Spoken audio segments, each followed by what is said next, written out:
Friends, આજે આપણે લોકો બનાવી રહ્યા છે ભાજી પાઉં.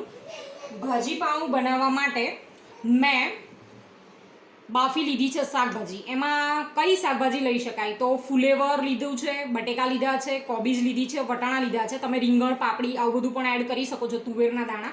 પણ મેં અત્યારે 4-5 જ શાકભાજી લઈ અને બાફી લીધા છે. 4 જણા માટે બનાવું છું એટલે આટલું ઇનફ છે. ગરમ પાણીમાં મીઠું નાખી અને બાફી લીધું છે. 3 થી 4 વિસલ થવા દીધી છે. પછી પાણી વધારાનું કાઢી લીધું અને એને બરાબર મેશ કરી લીધું છે. બરાબર છે, તમે જોઈ શકો છો. હવે આપણે એનો વઘાર સ્ટાર્ટ કરી લઈએ છીએ, મીન્સ ભાજી પાઉં બનાવવાનું સ્ટાર્ટ કરી દઈએ છીએ. તેલ આપણું ગરમ થઈ જાય એટલે એમાં થોડી ચપટી હિંગ નાખીશું અને આપણે રેડી કરી લીધું છે આદુ અને લસણ.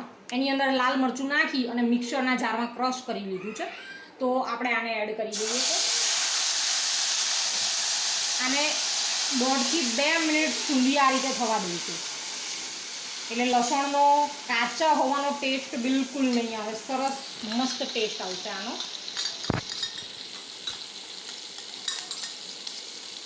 ઓકે, અમારા ઘરમાં 1-2 જણા ડુંગળી નથી ખાતા, એટલા માટે આની અંદર હું ડુંગળીની પ્યુરી એડ નથી કરતી. ડાયરેક્ટ ટામેટાની પ્યુરી લઈએ છીએ. જો આપણે ડુંગળીની પ્યુરીવાળું બનાવવાનું હોય તો લસણ પછી ડુંગળીની પ્યુરી એડ કરીશું અને પછી ટામેટાની પ્યુરી. બરાબર છે, તો અહીંયા ડાયરેક્ટ ટામેટાની પ્યુરી. અને બીજી એક વસ્તુ, જો તમે લોકો આ રીતે પ્યુરી બનાવવાની મહેનત ના કરવી હોય તો જે લોકો ડુંગળી ખાય છે તો આ રીતે ઝીણી ઝીણી ડુંગળી કટ કરી અને આની અંદર તમે જેમાં પ્યુરી નાખી એની જગ્યાએ નાખી શકો છો, તો એ પણ સરસ રીતે અંદર સેટ થઈ જશે. બરાબર છે, તો ટામેટા અને ડુંગળી એ રીતે કટ કરીને પણ આપણે કરી શકીએ છીએ, પણ મેં અહીંયા પ્યુરી બનાવી લીધી છે. રાઈટ, આને પણ આપણે 5 મિનિટ સુધી થવા દઈશું. એકદમ મસ્ત. આને હજુ આપણે 1-8 મિનિટ સુધી થવા દઈશું. કાજુ આની અંદર નાખી શકાય છે. કાજુમાં કેવું છે કે તમને લોકોને ભાવે તો નાખવાના, ના ભાવે તો નહીં નાખવાના. બરાબર છે, કાજુથી ટેસ્ટ બહુ જ મસ્ત આવે છે. અને આવી રીતે આખા જ લેવાના છે, મતલબ ફાડિયા કરી લેવાના છે 2. પછી આપણે એમાં લાલ મરચું પાવડર પણ એડ કરીશું. જેટલી તીખાશ જોઈએ એ પ્રમાણે આપણે લાલ મરચું એડ કરવાનું છે. ધાણા જીરું પાવડર એડ કરીશું. આમ તો કેવું હોય છે, તમે ભાજી પાઉંનો મસાલો લો એટલે ચાલતું હોય છે વધારે કંઈ એડ ન કરો તો, પણ એક્સ્ટ્રા ઓર્ડિનરી ટેસ્ટ આવે છે આનો. હવે આમાં એકદમ ઉપર તેલ છૂટું ના પડી જાય ત્યાં સુધી આને સાંતળવાનું છે આપણે.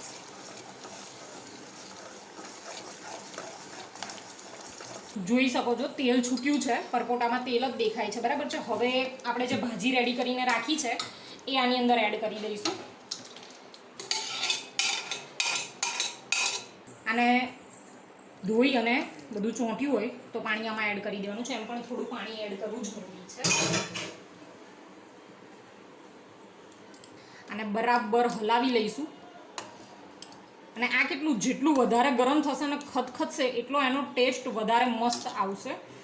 હવે આમાં એવું છે, ભાજી પાઉંનો મસાલો એડ કરવાનો છે 2 થી 3 ચમચી સુધી. અને મેં અહીંયા સુહાનાનો ભાજી પાઉંનો મસાલો યુઝ કર્યો છે. જનરલી અમે આ જ યુઝ કરીએ છીએ.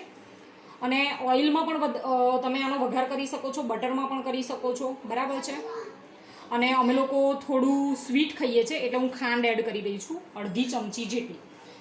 આપણે લોકો અવોઇડ કરી શકીએ છીએ ખાંડ, જો તમને લોકોને સ્વીટ અનુકૂળ ના આવે તો.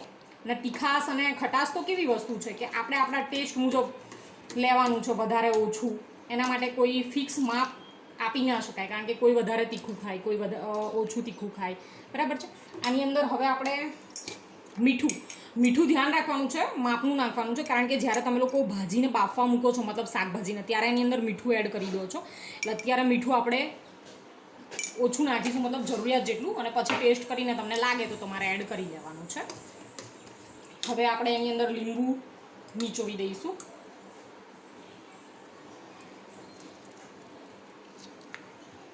આપણે 1.5 લીંબુ લીધું છે મેં.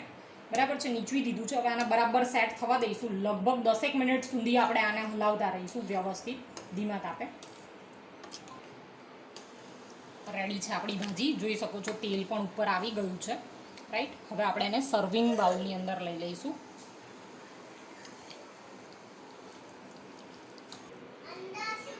આમાં થોડું આપણે કોથમીર એડ કરી દઈશું, જેથી એકદમ ટેસ્ટી લાગશે.